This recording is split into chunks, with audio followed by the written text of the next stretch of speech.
Really? A full minute to write 3 words? Well, let me tell you, if you were the one receiving the death penalty, you would be put through a process that is a lot longer than a full minute. So stick with me for the next few minutes to learn a little bit more about why the death penalty is a violation of human rights and an issue that needs to be addressed. What would you say if I told you that we as society are committing murder? You would probably ask how, or what do you mean? Well, I'm here to tell you that we are committing murder by letting the death penalty be legal in much of the United States. The death penalty is a moral issue by definition, meaning that it is a problem that goes against what is right. The death penalty is punishment given to a person that has committed a serious crime, usually murder. Do they deserve to die too? That is not the court's decision, it is God's decision. Should the death penalty be practiced if 60 to 70% of the nation finds it socially unacceptable? The answer is no. To think about the death penalty in another way, if your child committed a serious crime, do they deserve to die? Just as you wouldn't want your child to die, neither does anyone else.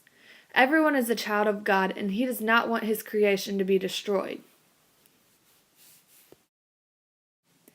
32 of the 50 states practice the death penalty, including Kentucky. They believe the death penalty serves as a deterrent. A deterrent is something that discourages a person from doing something. In this case, the deterrent is stopping others from committing a serious crime. Research shows that this is not true.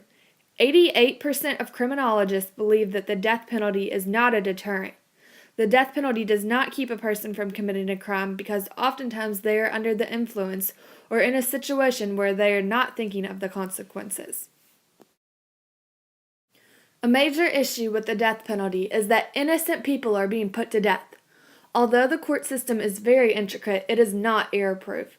Since 1973, 139 people have been released from death row that were wrongly convicted.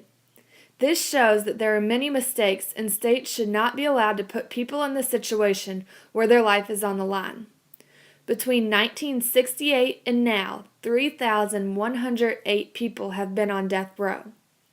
When an inmate is executed, their family goes through mourning just as the victim's family did. Do you consider this justice?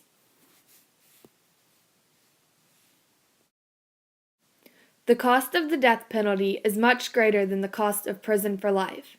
Some estimate that the cost is 10 times higher because of the long process.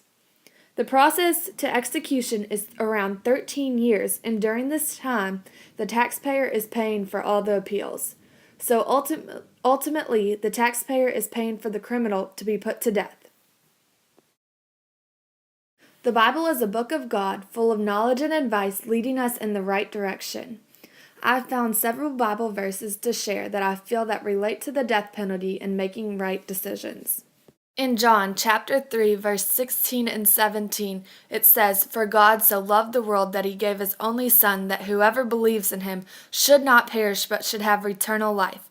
For God did not send His Son into the world to condemn the world, but in order that the world might be saved through Him." This Bible verse is a good example of how God sent Jesus to save the world and not condemn the world. We should also be like Jesus and work to forgive others for what they have done, not condemn them. Another verse is Matthew chapter 5, verse 38 and 39. "You have heard that it was said, an eye for an eye and a tooth for a tooth. But I say to you, do not resist the one who is evil. But if anyone slaps you on the right cheek, turn to him the other also."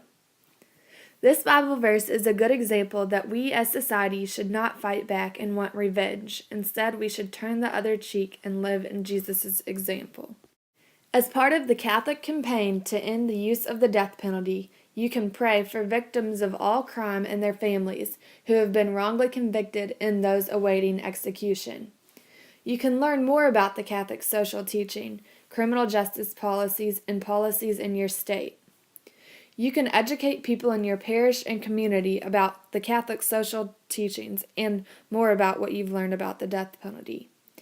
And you can advocate by contacting your elected officials and sharing with them what you know and your view on the death penalty.